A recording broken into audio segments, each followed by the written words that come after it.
Ümummilli lider Heydər Əliyevin 102-ci il dönümünə həsr edilən avar çəkmə üzrə Prezident Kuboku 2025 beynəlxalq reqatasının bağlanış mərasimi.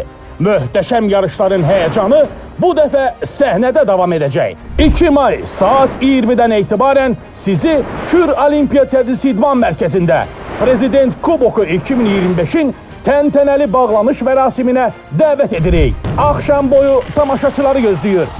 Kubokların təqdimatı, milli rəqslər və xüsusi səhnə performansları, Mərdan Kazımov və qrupunun canlı ifaları.